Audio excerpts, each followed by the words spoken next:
Okay, everyone, please take a seat. I want to take this time and opportunity to tell you a bit about our Capture the Flag event, which was concluded this last Friday. Okay, so unlike many other CTF events, our CTF, our BSidesTLV CTF is a bit different. We aim to host a CTF that is full community-wide in scale. We would like to give an opportunity to everybody to take part and participate in the game. So when we plan the game, when we play in the CTF, we try to have a variety of challenges that are befitting many different skill levels. We know that we expect that only the best of the best would reach the end, the final stages of the CTF. However, our greatest metric to understand the success of our CTF is how many people actually succeeded in solving the easier parts of our CTF. So we designed specifically 29 different challenges, and some of these challenges were pretty different and unique this year, and I'll mention them in a bit. First, I would like to say thank you and a big round of applause for our CTF team. Please join me here on stage. CTF team. Yes, you guys, CTF team. So our CTF team really put long hours, long nights into developing the most vicious, the most hateful, the most unbearably unimaginable challenges to make the life of everybody as bitter as they can. And from the experience of people who shared with us, you can go into the center of the screen so everybody can take a picture of you and you'll be as embarrassed as possible. Please, embarrassment this way. Okay, a big round of applause.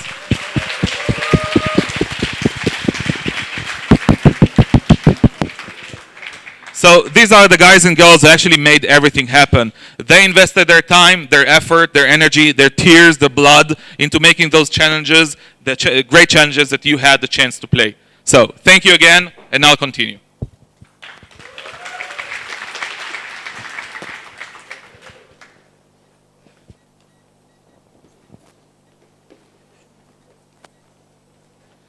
So we had an amazing CTF this year, and well, I'm a bit biased, but I still think it was an amazing CTF this year.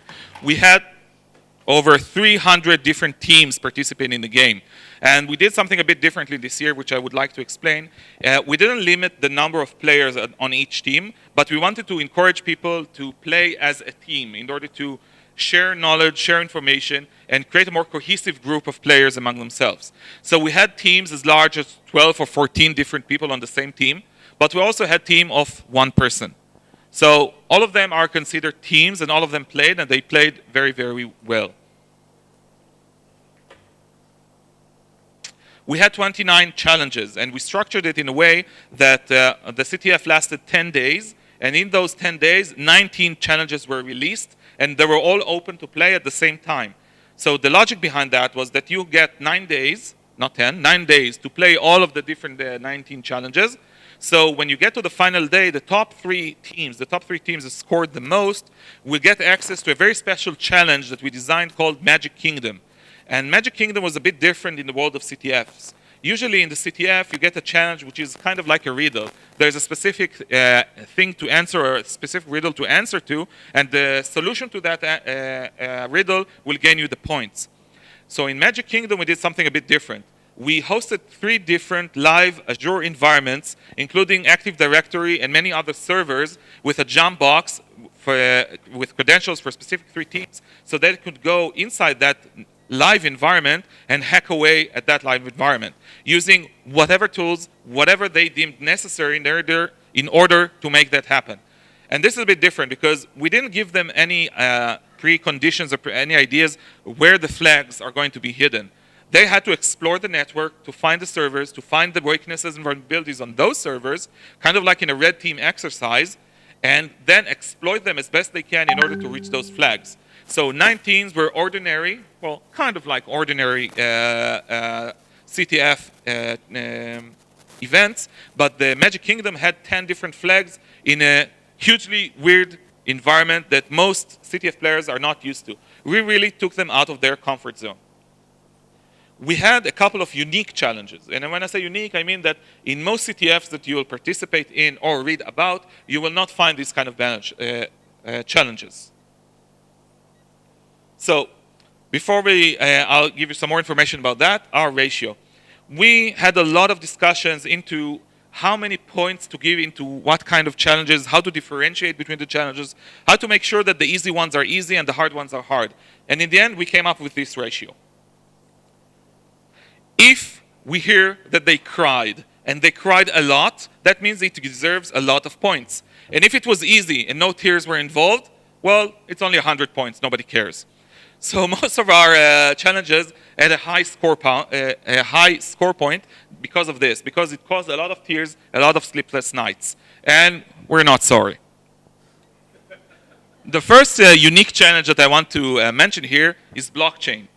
So we had the challenge that is focused on hacking blockchain, hacking Ethereum, in order to find a race condition, just like the hacks that were in the news relatively recently.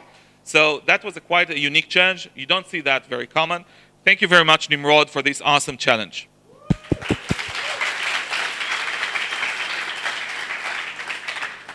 We also had an amazing challenge made by Roy here. Woo!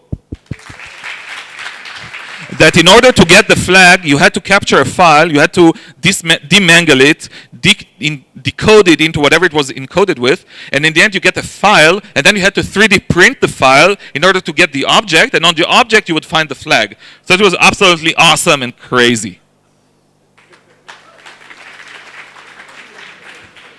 Also, special thanks to Guy, who could not be here with us today, not me, Guy B, a different Guy B. And here we actually had a challenge that was based on a 0-day that he found, which was always awesome to give people challenges on something that nobody ever heard of or nobody ever found. So this Lua challenge, a Lua-based challenge, was about issues in the Lua parser that you had to exploit. And I believe that a lot of people, let's call it, had a lot of fun with a Bowser set of challenges. So a round of applause for Guy. He will see it on the recording later.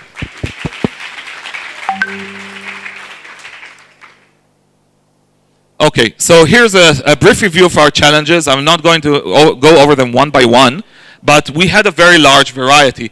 We had a specific challenge around the hacking DOS 3.1, was it, Omer? 3.3 environment, which you don't really see quite often today. We had a translation, it was called a secret service, an SSRF issue in a translation service. Where's Daniel? Daniel over there, an awesome challenge that really got a lot of groups hung up for a while until they understood what the point was. And this specific challenge, Ezra's challenge, I want to say something a bit about that. So the some stuff is important challenge was conceived to be a relatively easy challenge, and in the initial discussions, we wanted to give it 100 points.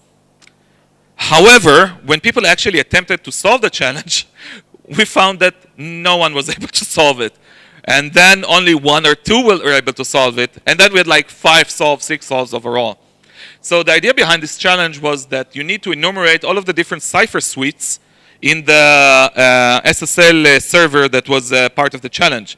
However, if you use the wrong tool, or if you actually didn't enumerate all of the possibilities, you only get part of the flags, which caused a lot of frustration to many, many teams.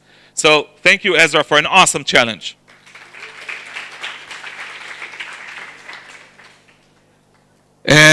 We had a very nice challenge by Nimrod called Buckman. I'm going to refer to it later. Please keep that in mind. I want to say something about my challenge, aphasia, there at the top. That was an interesting challenge. It came up for an idea from a different conference called Blue Hat that was earlier this year. And one of the talks there, they talked about how would you go and break something? Well, all you have in the API is the way to read hashed pieces of memory. You can't really access the memory itself. So the vulnerability that they discussed was that you could read memory with an arbitrary length. So once you understood that, you can build a lookup table and solve the entire challenge.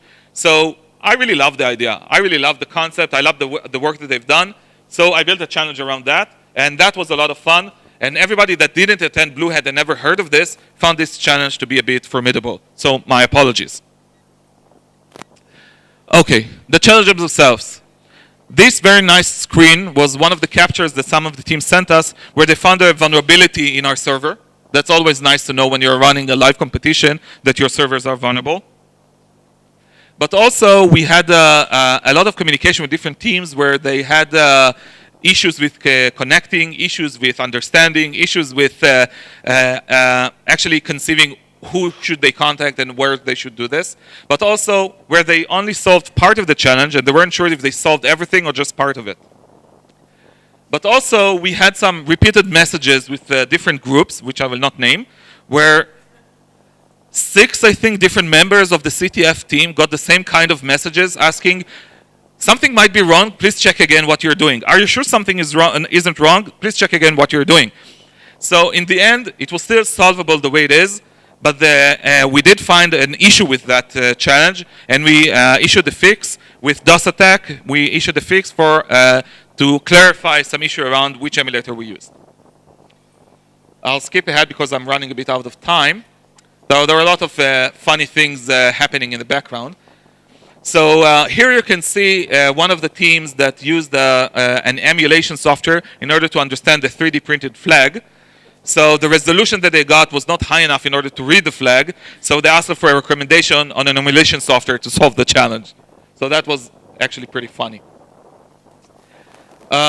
This is a different story, which was pretty funny around the challenge called Buckman. So in Buckman, we actually had a game called Buckman live on the server. And we got a message from one of the teams that he was playing for over an hour and he can't reach the level up challenge. He can't reach that level on the game. And I will freely translate for you. I'm inside the game. It's been over an hour. I've been trying to reach level up. I don't understand what I'm missing. Can I get like the smallest hint possible? So as you can see, we were pretty laughing hard and said, no, you're not supposed to play the game. Solve the challenge. That was funny. Okay, and now for the winners. First of all, before we begin, again, this year, an honorable mention, Adam Donenfeld. And here I would like to move over for a small message that he prepared for us.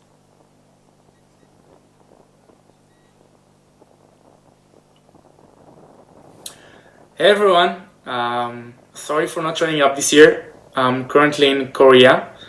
I'm kind of disappointed about myself for not being a little bit more prepared for the Magic Kingdom series. It wasn't really easy to do that.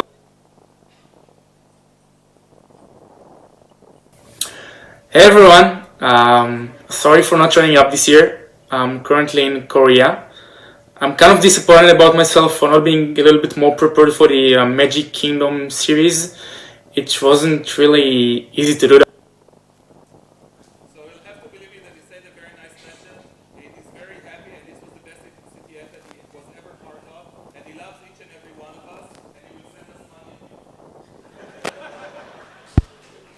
And now for the winners. Third place, Ernest & Young. Please send your representative to stage so we can mock him all together. EY.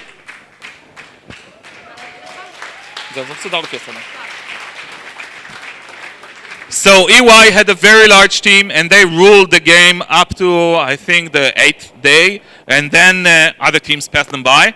On the other hand, they did awesome challenges and they solved almost everything on the first day. So, hooray to them.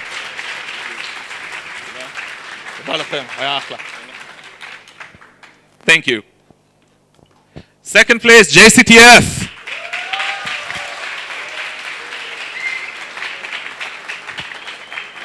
So JCTF is one of the most awesome teams. Also many Intel representatives there. They're also hiring. Thank you to the JCTF team. Also a very, very strong group. Thank you.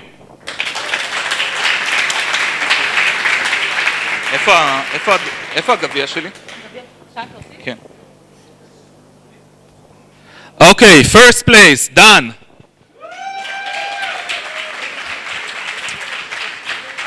Okay, Dan here won first place, which means that he gets a very special portion of embarrassment for him. First of all, thank you very much, Dan, for single-handedly beating everybody else.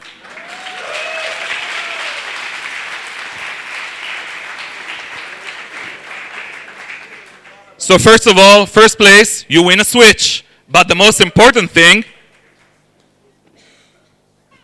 you win the B-Sides Cup.